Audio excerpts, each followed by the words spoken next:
نحمده ونصلي ونسلم على رسوله الکریم اما بعد۔ کل کے دن سے یہ بات سوشل میڈیا پر بہت ہی زیادہ زیر بحث رہی کہ نیب نے مولانا فضل الرحمان صاحب کو طلب کر دیا تھا اور اب اس سے یو ٹرن لے لیا ہے، جبکہ نیب کا اعلامیہ یہ ہے کہ انہوں نے مولانا فضل الرحمان صاحب کو سرے سے طلب کیا ہے ہی نہیں، اور سوشل میڈیا پر جو باتیں چل رہی ہے وہ خلاف واقع ہے۔ اس بارے میں عرض کر دوں کہ اس کے بعد کارکنان نے بہت ہی زیادہ پوسٹیں لگائی اور مختلف قسم کے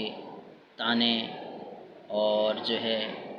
مختلف قسم کے ایسے پوسٹیں لگائی جو اخلاق سے گری ہوئی ہے۔ میں اس بارے میں عرض کر دوں کہ مسلمان نہ لعان ہوتا ہے اور نہ طعان ہوتا ہے، یعنی وہ نہ لعنتیں کرتا ہے اور نہ طعنے دیتا ہے۔ جہاں تک فتح اور شکست کا مسئلہ ہے تو یہ اللہ کی طرف سے ہیں، تلک الایام نداولها بین الناس، یہ ایام ہے جو ہم لوگوں کے درمیان الٹتے پلٹتے ہیں، کبھی ایک جیتتا ہے اور کبھی دوسرا جیتتا ہے۔ اس لیے اس فتح پر ہمیں اللہ کا شکر ادا کرنا چاہیے اور دوسروں کو طعنے دینے کے بجائے اپنے مستقبل کی طرف دیکھنا چاہیے اور اپنے صفوں کو اور مضبوط کر دینا چاہیے۔ اس پر اللہ کا شکر ادا کریں۔ دوسری اہم بات یہ ہے کہ کچھ لوگوں نے مظفر آباد میں مولانا کی تقریر کو غداری سے تعبیر کرنا شروع کر دیا ہے اور اس پر بڑی واویلا کر رہے ہیں، اور ساتھ ساتھ وہ لوگوں کو اس بات پر اکسا رہے ہیں کہ مولانا کے خلاف بغاوت کا مقدمہ درج کرنا چاہیے، اس لیے کہ اس نے ملک مسلح افواج کو دھمکی دی ہے اور پاکستان کو افغانستان بنانے کا ارادہ ظاہر کیا ہے۔ میں اس بارے میں عرض کر دوں، یہ ایک طویل داستان ہے اور یہ طویل داستان ہمیشہ ہمارے خلاف محض آرائی سے مرتب ہے، بری ہوئی ہے، مملوء ہے۔ پاکستان کی آزادی کے بعد اور پاکستان کی آزادی سے پہلے ہماری سیاسی جدوجہد رہی، کردار رہا، اور ہم نے جہاد میں بھی حصہ لیا اور انگریز کے مخالف بن کر ان کے خلاف محاذ آرائی کرتے رہے، اور جب سیاست کا میدان سجا تو ہم میدان سیاست میں بھی آئے اور اپنے دشمن کے ساتھ مقابلہ کرتے رہے، کبھی بھی ہم نے میدان کو خالی نہیں چھوڑا۔ جب پاکستان آزاد ہوا تو یہاں پر وہی سوچ، وہی فکر، وہی لبرلزم، وہی الحاد جو ہندوستان کے اندر تھا یہیں پر آ گیا تھا، اور یہاں آئین سازی کی اجازت نہیں دی جا رہی تھی اور اس معاملے کو طول دینے کی ناکام کوشش کی جا رہی تھی۔ جمعیت علماء اسلام نے اس کے لیے کاوشیں کی، آخرکار 1973 میں اس مملکت خداداری پاکستان کو ایک متفقہ آئین نصیب ہوا۔ یہ ہمارا سیاسی کردار اور اس کا نتیجہ تھا اور اس پر ہم اللہ کا شکر ادا کرتے ہیں۔ اس کے بعد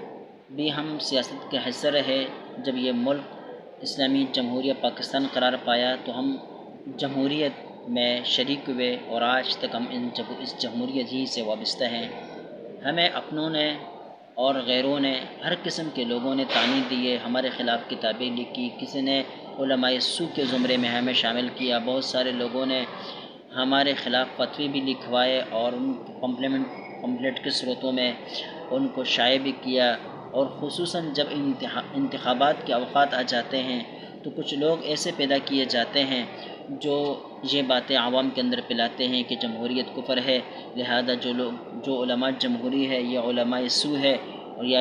ان کا ایمان ڈماڈول ہے وغیرہ، اس قسم کے طعنے بھی ہم نے سنے اور برداشت کیے۔ یہ حربے ہیں دشمن کے جو ہمارے خلاف ہمیشہ کے لیے زیر عمل رہے ہیں، لیکن ہم نے کبھی بھی اس کی پرواہ نہیں کی اور اپنی منزل پر نظر رکھی، اپنی جہد و جہد جاری رکھی، نتائج ہم نے خدا پر چھوڑے۔ جب اس معاملے میں ہمارے مخالفین کو شکست کا سامنا ہوا اور کسی بھی طرح ہمیں اس میدان سے پیچھے نہ ہٹا سکے، بلکہ قومی اسمبلی میں اور سینٹ میں صوبائی سطح پر ہماری برتری اور چلتی گئی، ہماری تعداد اور بڑھتی چلی گئی، تو ان لوگوں نے ظلم، جبر اور تشدد کی بنا پر ہمیں دہشت گردی کے لسٹ کے اندر شامل کیا اور ہمارے نوجوانوں کو خود اپنے خلاف ورغلایا، اور جب وہ ان کے خلاف اٹھے، مشتعل ہو گئے، تو ان کو دہشت گرد قرار دے کر شہید بھی کیا، اور بہت ہی مظالم انہوں نے ڈھائے۔ نام لیا جائے تو اکابر علماء اسی کے اسی حرب کے نتیجے میں ہم سے رخصت کر دیے گئے۔ مولانا محمد امین اورکزئی رحمۃ اللہ علیہ، جو عظیم شخصیت تھی، جس کے اوپر پورے پاکستان کے علماء کا اتفاق تھا کہ وہ اس دور کا عبداللہ بن عمر ہے، یعنی پیغمبر علیہ السلام کی جو سنت ہے وہ ان کی زندگی میں زندہ تھی۔ اور دیکھنے والے کہتے ہیں کہ اگر کوئی شخص دیکھتا کہ کوئی عمل، کوئی قول، کوئی فعل، کوئی اٹھنا بیٹھنا ایسا ثابت ہو جائے جو روایت کے مطابق نہ ہو، ایسا کبھی نہیں ہوتا تھا۔ وہ اتنے سنتوں کے پابند اس دنیا کے ولی اور بزرگ تھے، وہ بمباری کے شکار ہو گئے، ان کو شہید کر دیا گیا، ہم نے وہ صدمہ بھی سہ لیا۔ پھر حبیب اللہ مختار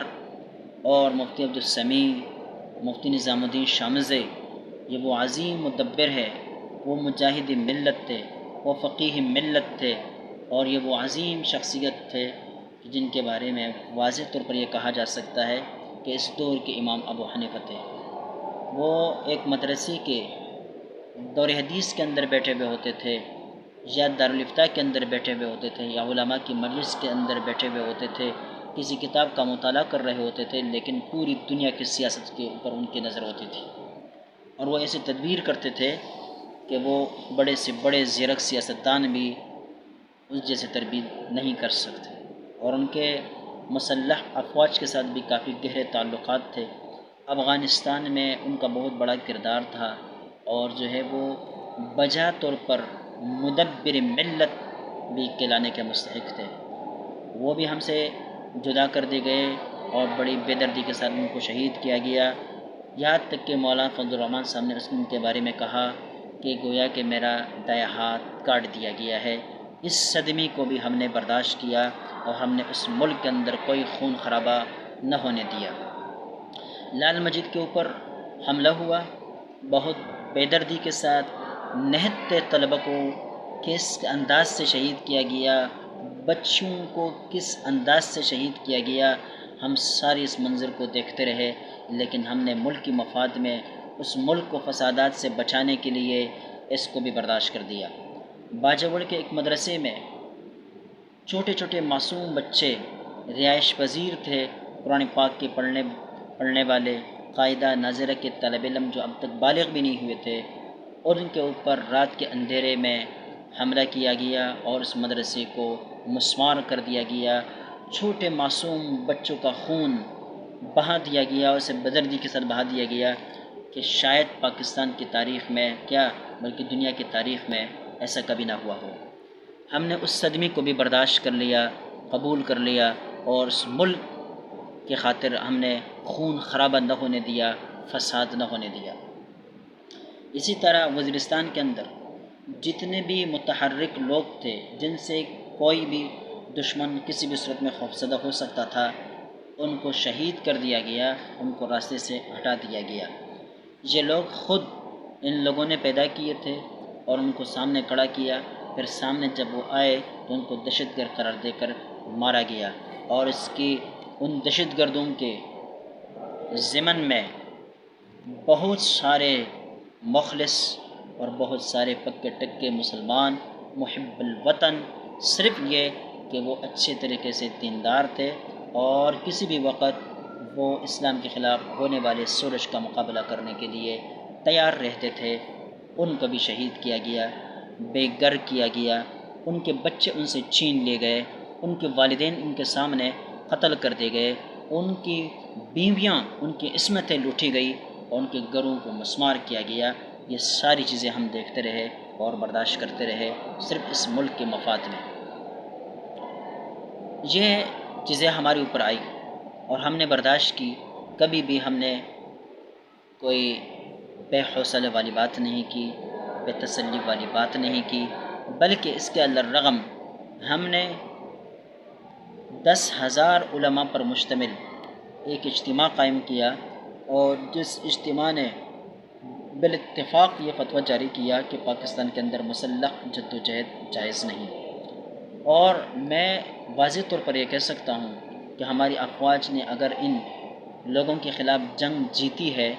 تو وہ ہماری مدد کے بغیر جیت نہیں سکتی تھی، ہماری مدد کی وجہ سے جیتی ہے۔ آج اگر ہم ان کے ساتھ یہ مدد نہ کرتے یا نہ کریں تو آج اٹھنے والی کسی آواز کا، کسی دہشت گردانہ اقدام کا یہ مقابلہ نہیں کر سکیں گے۔ یہ تو اس طرف پر ہوا۔ سیاست کے میدان میں ہم دیکھتے ہیں کہ ہمارے سامنے کتنی دیواریں کھڑی کر دی گئی، کتنے کے راستے روکے گئے، اور ہمیں بلیک میل کرنے کے لیے ان لوگوں نے کیا کچھ نہیں کیا۔ مولانا کو بریف کیس لے کر ان سے ملاقاتیں کی گئی، اور پیسوں کے بھرے ہوئے بریف کیس مولانا کے گھر میں اس لیے چھوڑ دیے گئے تاکہ ان کے ذریعے سے مولانا کو بعد میں بدنام کر دیا جائے، لیکن اللہ تعالیٰ نے مولانا کو اس سے بھی بچایا اور وہ اس بلیک میلنگ میں نہیں آئے۔ اور میں آپ کو ایک واقعہ بتاتا ہوں، میں نے ایک کتاب کے اندر وہ واقعہ پڑھا تھا، اور میرے خیال سے مولانا منظور احمد بینگل صاحب نے کے بعد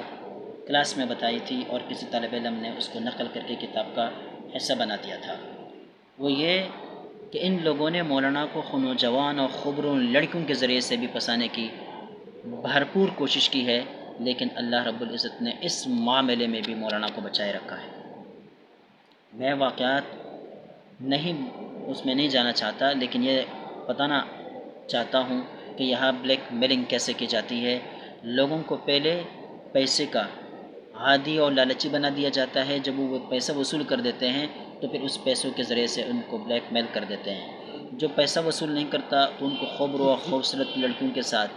جو ہے وہ ان کے ساتھ ملاقات کرنے کے لیے بیچتے ہیں، تعلقات بناتے ہیں، اور پھر ویڈیو بنا کر ان کے ذریعے سے پھر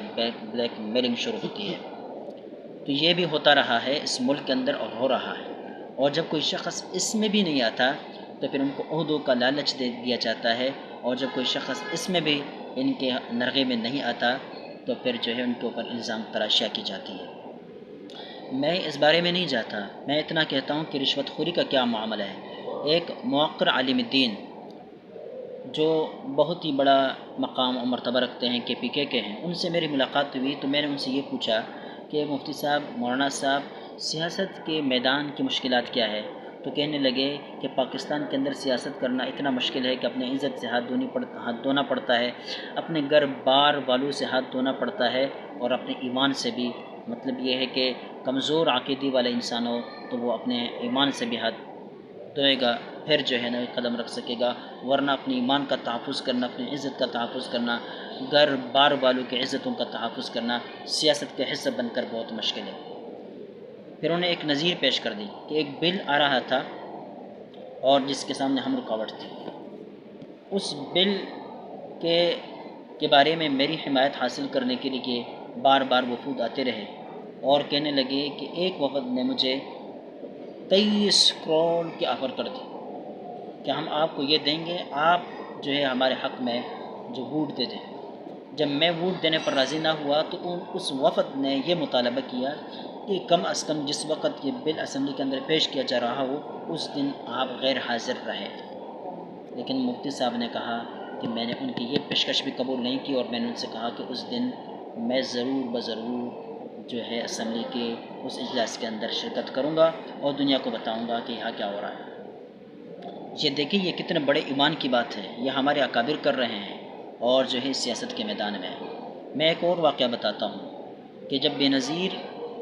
وزیر اعظم تھی اور صدارت کا انتخاب ہو رہا تھا تو جمعیت علماء اسلام نے نوزادہ نصر اللہ خان کو صدارت کے لیے جو ہے وہ امیدوار بنا دیا تھا، اور ان کی حمایت کر رہی تھی، اور ممکن تھا کہ نوزادہ نصر اللہ خان جیت جاتے۔ اسی دوران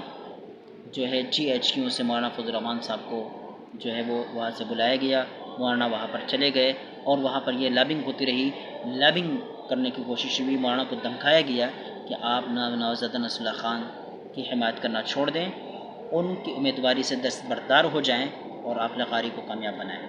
لیکن مولانا نے اس وقت بھی ان کی بات نہیں مانی، اور یہ بات آن دا ریکارڈ ہے، اور عرفان صدیقی نے باقاعدہ طور پر کالم کی صورت میں اس کو دنیا کے سامنے پیش کیا ہے۔ پھر جب 2002 آیا اور مولانا فضل الرحمان صاحب وزارت عظمیٰ کے امیدوار منتخب ہوئے، تو اس صورت میں بھی بڑی لابنگ چلی، ممبران اسمبلی کو خریدا گیا، لالچ دیا گیا، پیسے دیے گئے، لیکن جب پتہ چلا کہ اس کے باوجود بھی مولانا کا راستہ نہیں روکا جا سکتا، تو مولانا کو پرویز مشرف نے اپنے ہاں بلایا اور مولانا سے کہا کہ آپ دستبردار ہو جائیں، اس لیے کہ مغربی دنیا آپ کو قبول نہیں کرتی۔ یہاں دو باتیں ہیں، ایک تو ان کا سیاست کے اندر انوال ہونا، اور دوسرا یہ ہے کہ ان کے اوپر مغربی دنیا کا رعب اور ان کا یہ غلامانہ ذہن سامنے آنا۔ یہ بات بھی ہم نے برداشت کی اور ہم نے ان کے اوپر پردے ڈالے۔ مولانا نے بھی اس کا تذکرہ نہیں کیا، لیکن مجبوراً کچھ عرصے سے اس کا تذکرہ کرنا شروع کر دیا۔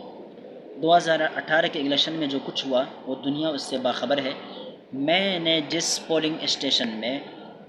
جو ووٹ کاسٹ کیا تھا، ہم ایک ٹولے کی شکل میں گئے تھے، گروپ کی شکل میں گئے تھے، اور متحدہ مجلس عمل کے امیدوار کو ہم نے جو ہے متفقہ طور پر ووٹ دیا تھا۔ لیکن جب اس پولنگ اسٹیشن کا رزلٹ آیا تو اس پولنگ اسٹیشن میں متحدہ مجلس عمل کے لیے صرف 3 ووٹوں کا لکھا گیا تھا، حالانکہ ہم ایک پورا ٹولہ گئے تھے، کم از کم 20-25 افراد پر مشتمل تھے۔ ان کا ووٹ کہاں چلے گئے؟ وہ سارے کے سارے جو ہے وہ کچرا دان میں پھینک دیے گئے، اور اس قسم کی دھاندلی کرائی گئی۔ لیکن ہم نے پھر بھی ملک کے اندر خون خرابہ نہ ہونے دیا اور جمہوری طرز پر اپنی جد و جہد کا آغاز کیا، اور جب ہم نے یہ جد و جہد کی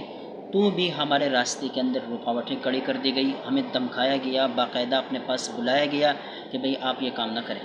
لیکن جب پھر بھی ہم نے ان کی بات نہیں مانی اور اس جمہوری طرز پر اپنے جد و جہد کو جاری رکھا، اور پھر اے پی سی ہوئی اس معاملے میں، اور پوری ملک کی جو حزب اختلاف کی قیادت ہے وہ ہماری موقع پر جو ہے وہ متفق ہو گئی، تو پھر جو ملاقاتیں انہی کے کہنے پر ہوئی تھی اور انہوں نے بلایا تھا، انہوں نے اپنے لوگوں کے ذریعے سے بلیک میلنگ شروع کر دی کہ مولانا تو خفیہ ملاقاتیں کرتے ہیں اور اس طرح کرتے ہیں، وہ کرتے ہیں۔ جب ہمارے اکابر نے اس کا جواب دیا تو پھر یہ نیب کا ڈنڈورا پیٹا گیا اور پگڑیاں اچھالنے کا ایک نیا حربہ شروع ہوا۔ حالانکہ تاریخ گواہ ہے کہ یہ حربے پہلے بھی استعمال ہوئے اور اس میں یہ لوگ ناکام ہوئے، اس بار پھر انہوں نے یہ صحیح کیا اور میڈیا کے ذریعے سے بڑا شورش برپا کیا۔ اتنے حالت تک پہنچنے کے بعد مولانا نے زندگی میں سخت لہجے میں پہلی بار بات کہی اور یہ کہا کہ اگر شرافت کی سیاست کرنے ہمیں نہ دیا جائے تو پھر ہم جبر اور تشدد کی سیاست بھی کر سکتے ہیں۔ اور انہوں نے جو الفاظ استعمال کیے وہ یہ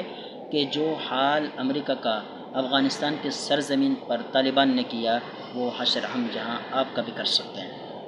یہ دھمکی نہیں تھی، یہ صرف ان کو تنبیہ کرنا تھا کہ آپ نے